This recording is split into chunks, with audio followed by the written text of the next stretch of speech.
Well, good afternoon, YouTube. This is Chuck, and I'm back. It's still Sunday, January 7th, and it's mid-afternoon now, and our snowstorm came in as we expected, and we got about 3 inches on the ground, and we're supposed to get a little bit more this afternoon. So this morning I shot a little video, and I talked about the videos on the old road down Mount Ord, and like a lot of things that happened, it triggered a memory, and about a rescue that happened. And this happened, good golly, 50 years ago anyway. It was probably 1973, maybe 74. And I was a volunteer firefighter, and our department had just really started to make the transition into responding to medical calls, emergency medical calls. And the old guard in the patient volunteer fire department, all they wanted to do was go to fires, and they didn't want to mess around with all this medical stuff. And so, us younger guys, we were wanting to expand our horizons a little bit. And so in Arizona at that time, they were just coming out with some of the basic emergency medical technician curriculum. And there were no paramedics yet. And the word paramedic was getting thrown around pretty loosely. And what had happened is the TV show Emergency came out, and of course, all of us young guys, we all wanted to be like Johnny and Roy, and that was the future of the fire department. I still believe that, and now 75% or better of the calls that the fire department responds to are medical. But in those days, it was in its infancy, and so we started basically marketing ourselves with the local response, the law enforcement agencies, to handle medical calls, and so. Sure enough, we got called down to Mount Ord. Now, being a volunteer fire department, of course, we couldn't send the whole fire department out of town at any one time, because we had to, we still had responsibility to cover town. And in those days, there weren't any other fire departments around. We were the only ones. So, we couldn't rely on our neighbors to come and back us up if we were busy. So we were kind of it. We were the only game in town. And so what we did is we would send what we called 4-man go teams. And at least 2 of those people would be emergency medical technicians. We were fairly early as in terms of the rural departments. We actually had we put in, asked for a couple instructors, and they actually were from what was then an outfit called Associated Ambulance out of Phoenix. And they came up here, and 2 guys came up here and actually taught what in those days was called an EMT class, and it was pretty rudimentary and pretty basic and pretty short. But a bunch of us went through that, and so we were we were EMTs, and we thought we were pretty sharp stuff. Well, anyway, we got called down to Mount Ord for a accident involving a bulldozer operator, and and this, of course, happened mid-afternoon, basically, I believe, when we got the call. And so we responded down there. And the only way up the mountain in those days was the old road that these other videos I'm showing you were talking about, which, of course, now is totally obliterated. You can't drive up it anymore. But anyway, so we went up the mountain. And when we got up there, what we found out that had happened is the bulldozer operator was about a mile off of the south slope from the summit. And they're putting new communications gear up on top of the mountain, and the communications gear that was there was actually run by generators, and so they had propane tanks up there, and somebody had to drive a bobtail truck, propane delivery truck, up that darn mountain and that narrow road to refill those tanks. So the Arizona Public Service, a power company at the time, they decided they wanted to run power to the top of the mountain. And the best way to do it was to run underground power. And the best place to do it was to run it down the south slope. It was pretty long and pretty steep, but it was a pretty straight shot down to a road that ran over what was called Reno Pass. And then they could follow the road on out from there. So what they did is I believe these were some kind of a private contractor. I don't think they were APS employees. But anyway, they had 2 of them. They had 2 D9 cats up there. And the first one took off from the top, and he had a very large ripper tooth on the back. Now, if you know anything about equipment, no, D9 is a pretty good-sized machine. And at the time, They didn't have the high track ones. It was just a standard D9, and that was the biggest bulldozer there was out there. It was the big dog. And so they sent one of those with a great big ripper tooth in the back, and they sent him straight off down the mountain.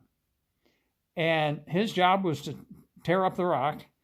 And then they had another one come behind him that was towing like a big steel wheel wagon arrangement that had a big roll of cable on it. And it had something they called a needle that would poke into the ground, and it would feed this cable, and it would lay this cable underground as it went.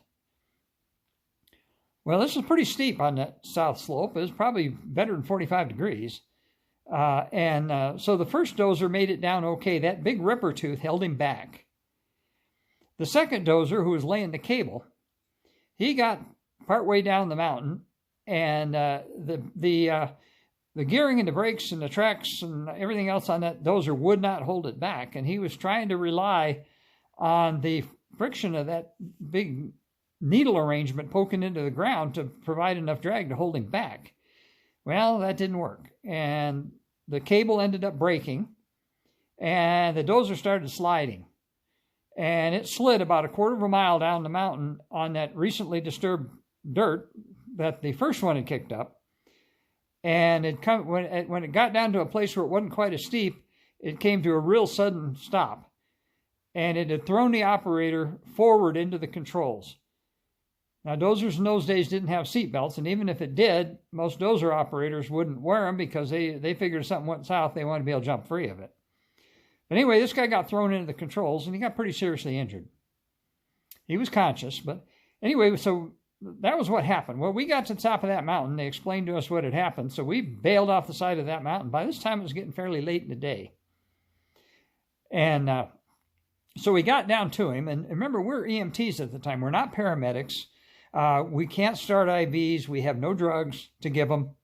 Basically, we have minimal medical training, but we had a little bit. And a couple of us were military veterans. And so all four of the guys were pretty sharp folks. But we were in a very, very difficult situation. We were operating all by ourselves on the side of a mountain, and just as dark was coming on. Our radio communication was pretty skimpy. We had if I remember correctly, it was a sheriff's deputy that stayed on top of the mountain for communications relay because the radios that we had wouldn't reach very far. And so I was officer in charge. I believe I might have been an assistant chief at that time. I think I was a volunteer assistant chief. And so I radioed up there and said, we need to get a helicopter for this guy. We need to get him off of here. And but the problem we had was there's no place to land a helicopter. Well, back in those days, remember, this was in the infancy of the emergency medical service in Arizona. Still, at that time, in a lot of the small towns, the ambulances were run by the funeral home. So anyway, so the Arizona Department of Public Safety, what they call the state troopers now, their air rescue division had not been started yet. Arizona, at that time they called it Arizona Highway Patrol, Department of Public Safety. They did not have helicopters. There was no statewide law enforcement helicopters available. There might have been some with Phoenix PD for the metro area, but they weren't medical choppers. There were no private medical helicopters. Like now, there's medical helicopters all over the place. But there were none of those yet. So the only place you could get a medical helicopter was from the military. So I called up and I said, see if we can get, we're not going to be able to get one in here tonight. Let's see if we can get permission, get a medical helicopter in here to get this guy out of here, because it's going to be a huge production to try to get him up the mountain. Well, nowadays, the search and rescue, wilderness search and rescue, is done by an outfit called Town and Rim Search and Rescue, which is a large volunteer organization. They're pretty sharp. Well, they existed in those days, but in those days, they were basically a bunch of old guys, and they were way more oriented toward looking for lost people than they were any kind of rescue. Nowadays, they do both, and they do a pretty good job. And so the fire department doesn't even have to go out on these type of calls anymore. They do, some on roadways, but as far as the wilderness stuff, that's all handled by search and rescue. And and now there's law enforcement helicopters and there's private medical helicopters, but in those days none of that existed. So the sheriff's office put in a request to the military, and it wended its merry way through the approval process. And so finally, pretty late, we got notified that there would be a Air Force helicopter would come in the morning to get this guy. Well, he's in an awful lot of pain. He's having difficulty breathing. We think he's probably got a punctured lung. One of his ribs broke and punctured his lung. He's pretty serious. We had concern that he wasn't going to make it through the night, but there was nothing we could do about it. So we stayed with him. We comforted him best we could. It got cold that night, and so we did the best we could with him. And sure enough, a little bit after daylight in the morning, here comes a U.S. Air Force helicopter. And what it was is, and I was familiar with them. I knew what they were, but even then they were pretty rare. It was an HH-43 Husky made by Cayman, and the same folks that still build a helicopter called the K-Max. And it has an unusual rotor configuration in that it does not have a tail rotor. It has two rotors that kind of slope out to the side, and they're geared together, so it has two main rotors that intermesh with each other. Well, the HH-43 was a little short, boxy thing, and it had kind of skids on the bottom of it instead of wheels, and it was just kind of an unusual look for a helicopter. But one of the issues they had was that because of the nature of the rotor blades, off to the side, the rotor blades came fairly close to the ground.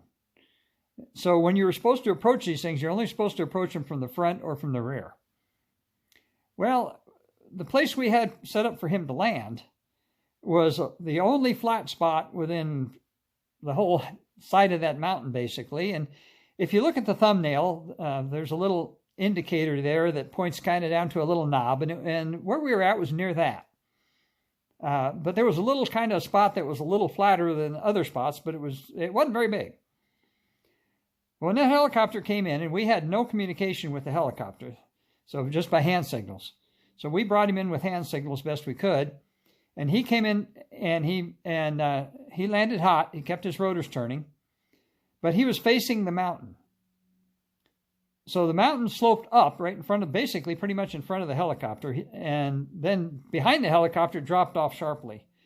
So we were off to his, would be his right side, and there was no way we could get up above him and to the front, and no way we could get to the back.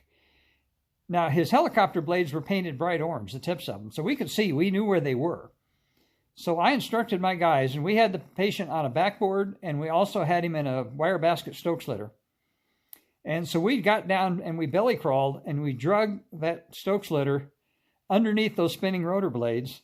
They were probably at the 5-foot level, maybe, if that. But we stayed low to the ground, and we drug this whole assembly. And once you got closer to the helicopter course, it was fine. Well, we got him in there, and of course, first thing that happened is one of the crewmen off the helicopter started just yelling at us about doing that and how stupid we were for doing that. And I finally, when he started yelling at me, I told him, I said, we don't have time for this. I'm ex-military. We know what we're doing. Let's get this guy in here. And, he yelled at me. I yelled back at him. And, of course, over the helicopter noise, because the helicopter was louder than hell. But so they took us around to the back, and they opened up the back of this. And the HH-43 Husky had back doors a lot like a van. And like I say, it was a little short, wide thing. I'm going to plug a picture of one. I found a picture of one, and I'm going to try to plug a picture of one in. And if I can do it, I'm going to do it right here.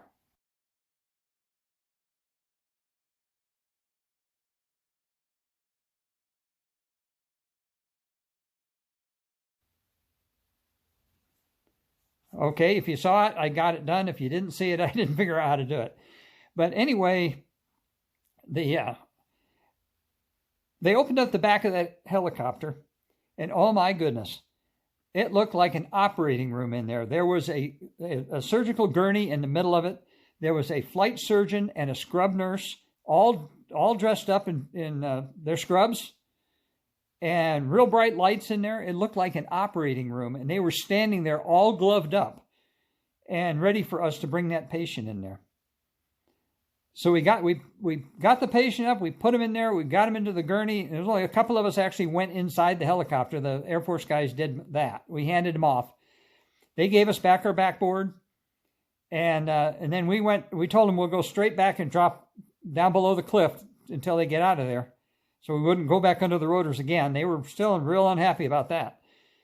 And so the helicopter, they closed the doors and the helicopter lifted off. We went down and tucked ourselves down, and for the downdraft and the rotor draft, and helicopter took off and flew away. And of course, by that time we'd been there for, probably at least 14 hours. And we didn't have any food with us, and we were getting low on supplies. And we still had to climb probably a mile at about a 45-degree plus angle back up to the top of that mountain to get home. So that was quite an operation. But I still remember when they opened up the back doors of that helicopter, how amazed I was that they had the flight surgeon, the scrub nurse, everybody all gowned up, gloved up, everything, masked, everything. And that looked like the back of an operating room in the back of that helicopter. And we loaded that patient in there. And my understanding was later on that he survived. Obviously, we spent a long night with him. I'm trying my best to try to remember his name. But I can't remember his name. That's, like I say, that was 50 years ago. But thinking about Mount Ord and the videos I've been making and talking about Mount Ord, that kind of brought back all those memories. And for the thumbnail on this, I took a screenshot from Google Earth Street View. You'll all recognize that. And about where, and I put a little indicator roughly where this all happened at. And by the way, Mount Ord, in case any of you are wondering where it got its name at, it was actually named after a 2-star cavalry general, and his name was Edward Otho Cresap Ord. And he must have liked having things named after him, because there's a bunch of stuff there's another Mount Ord in eastern Arizona, over near Alpine, that's named after him. And those of you that remember Fort Ord, California, over near Monterey on the coast, it's been decommissioned now, but Fort Ord, California was named after him as well. So just another little tidbit of history. And anyway, that's kind of my story. I'll go and try to get this thing put together and try to get it uploaded. But another firefighter story about a dang long cold night spent with an injured bulldozer operator on the side of Mount Ord way back in the early 70s. So with that, this is actually the first take. I can't believe I got this. I've been rehearsing it now for a couple of days. But nothing left to do, I guess, but to tell you like I always do, take care of each other and love each other and take care of yourself. And it's a cold, snowy day here on the mountain. And so obviously we're coming to you from the man cave. And so right now, I guess there's nothing more to do but tell you until I talk to you again. And I'll be back with another one here pretty quick and maybe on another subject, but we'll get up to something. So right now, I'm just going to tell you, peace out.